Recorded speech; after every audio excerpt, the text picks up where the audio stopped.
Alright, in this vid I'm going to show you guys what I've done to my Wicked Edge to customize it and make it work better and make it last longer.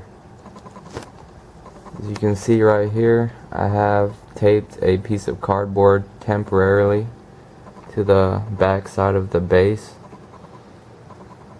so whenever you take the stone off, it falls right there and you can insert a new stone without having to grab the rods. And another thing that they don't tell you to do, which is very important, is to lubricate your joints. Over here I have the lubricants which I would suggest using. For the joints, you'd want to use a dry lubricant. You don't want anything that is greasy or oily, because it will attract the metal shavings and you'll be causing more problems. So I use Remington dry lube or liquid wrench dry lubricant, which is a PTFE based lubricant, and both of them dry completely and leave no oily or wet residue. They're completely dry and they will not attract metal shavings, but they do reduce friction and it should last longer. Now what I do is I oil, or I put the where I place the dry lubricant is in this joint right here, and sometimes on this screw and on this area right here where it slides back and forth, I put some dry lube on there. And these, I've got Finish Line Extreme Fluoro. I put this on the guide rod, and this reduces friction when you're sharpening knives. If you don't have any of this, then you can use a silicone based grease. This is Super Lube silicone compound with PTFE or Teflon. And whenever you put your grease on there, you'll notice a huge decrease in friction and noise while sharpening. Now what I usually do with this is place a very, very small amount of grease on here. Like that should be enough. And then just coat the guide rod. You could get a microfiber cloth and just get it all over the rod. And that should be it. You don't want to put a lot. The more you put on there, you might attract metal shavings, but this hasn't been an issue. I have not gotten any metal shavings at all on the rod while sharpening. Most of the metal shavings, they fall in this area right here, which is why I have a magnet right there. It attracts quite a bit. As you can see, that's all the metal shavings that have fell and have collected right there.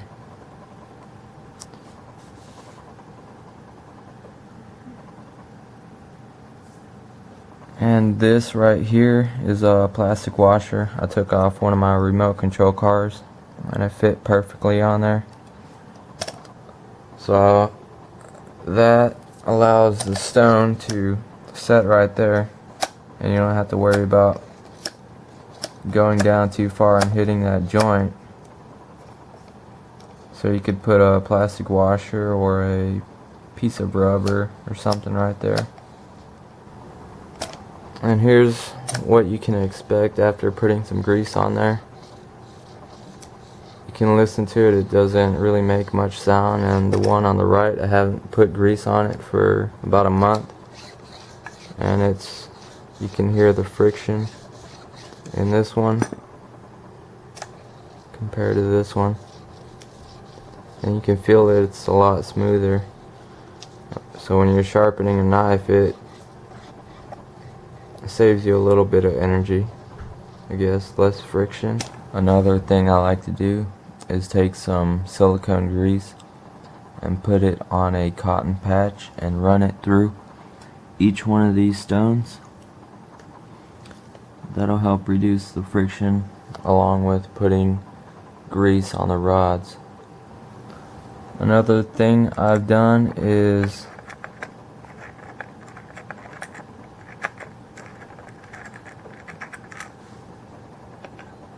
place a couple pieces of aluminum tape right there where that set screw goes, so it's not digging into the aluminum itself. It protects it from that screw digging in there, which really wouldn't be that much of an issue on this one, because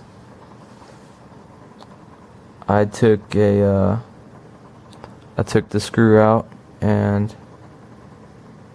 I used a Dremel to round that screw off, and I polished it. See, the screw on the right is what it used to look like. It actually looked a little worse than that. And the screw on the left is what it looks like after I rounded it off and polished it. I try to make it a flat surface, or at least slightly rounded, so it doesn't dig into the aluminum. And this vise right here is actually a replacement, because the original one I got, I guess, was not heat treated correctly.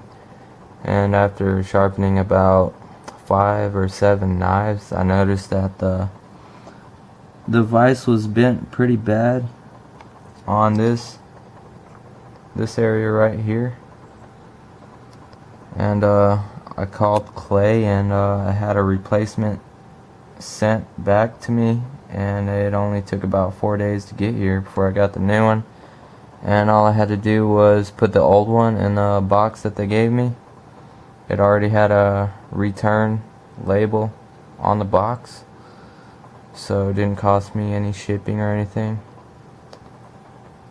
And I did notice that the old vise was a shiny black color, and this one's a dull matte black finish.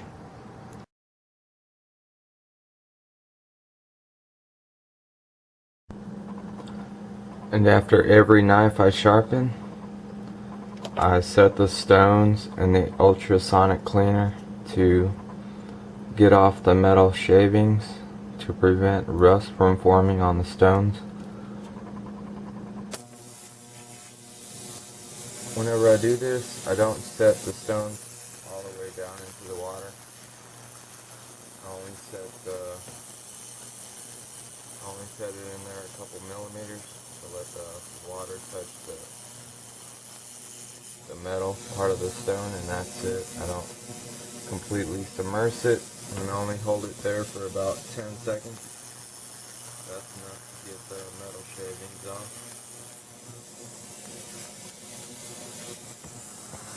And then I just let them sit upright to dry, or wipe them off with a paper towel.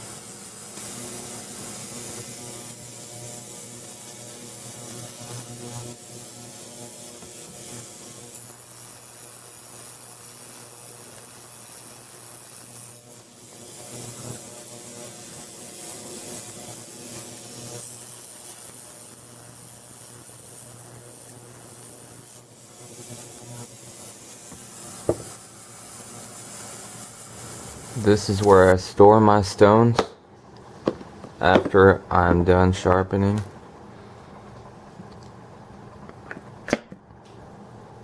Inside each compartment is a rust inhibitor, a vapor corrosion inhibiting device, or a VCI. This is what prevents rust and corrosion on all metal parts.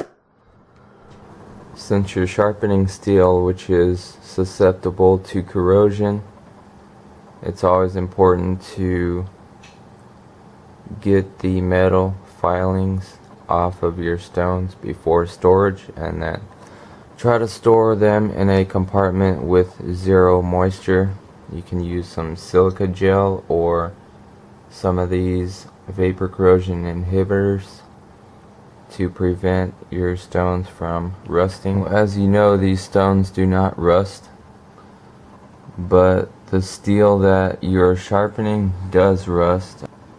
And if you get any moisture on your stones with those metal filings still on your stones, it will cause rust to occur, and that might damage your stones in the long run. So after I put them in the ultrasonic cleaner and dry them off, I put them in here, close the lid, lock it down, and then whenever I need them, they'll be clean the next time I need to use them. Before I place a blade in the vise, I either use a piece of chamois and put it on the spine of the blade, or I'll use some aluminum tape or some pressure sensitive tape. I never put the knife in the vise without one of those on the spine.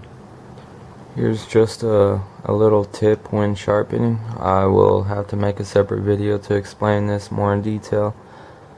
But when you're sharpening, since there is movement in this joint right here, your angle will vary by 2 to 3 degrees. I measured it with an angle finder and it's about 2 or 3 degrees. If you're having this issue, what I do is I place an index finger on top and I'm pulling out at the bottom and I'm pushing in on the top. So I'm pulling with my thumb and my pinky and I'm pushing with my index finger. Usually when I sharpen, I don't usually hold it like this. I usually hold it like this, but just remember to pull out on the bottom and push in on the top and sharpen like normal, and you should get the exact angle every time. But as long as you're not holding it like this and sharpening, see, if you just hold it like this, there's movement in that pivot right there, and your angle is going to vary. And another added benefit of placing a washer right here is when you're sharpening, you prevent metal shavings from getting into that joint and causing premature wear. And that's a reason why I use dri-lube in these joints, is to prevent premature wear, because this is only going to get worse, and I'm trying to prevent it from getting worse. See, on the right side it has some movement, and then you also have movement of the rod inside the stone, because that is not a tight fit. It's pretty loose inside that rod. So you have several places of movement that you have to prevent. It took me a few times to realize that sharpening it like this is causing a variation in the angle. You can hear that arm moving, that pivot going back and forth. It's making the angle off. So you kind of have to get the technique down to hold this steady, and you'll have a perfectly even bevel. Alright, I hope you guys were able to learn something. And in case you're wondering what these were, this is a Spyderco Manix with CPM M4 steel that was sharpened on the wicked edge. Has a mirror polish finish, very sharp.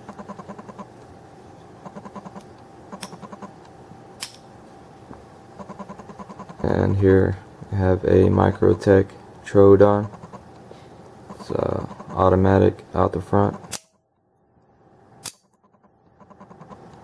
and a JetBeam RT0 XML LED, outputs 550 lumens, has a strobe function, Here are a couple expanded 45 ACP jacketed hollow points. On the right is a Winchester T series.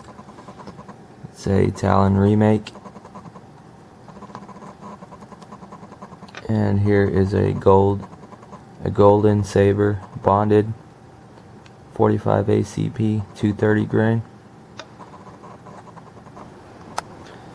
If you have any questions, just post a comment below and I'll try to get to your question as soon as possible. This is one of the best finishes that I've been able to do on the Wicked Edge. This is my EDC knife though. This M4 steel cuts and cuts and cuts, and it doesn't ever get dull, it seems. It's still shaving sharp since the day I sharpened it. If you have any knives that need sharpened on the Wicked Edge, I'd be willing to do it for a small fee. I don't charge much. I'm not trying to make money. It's just I'm trying to gain the experience and help out a few people that are in the knife world that want to see what the Wicked Edge is capable of. If you are interested, just send me a message or email me or text me. It's up to you. Alright, see you guys later. Bye.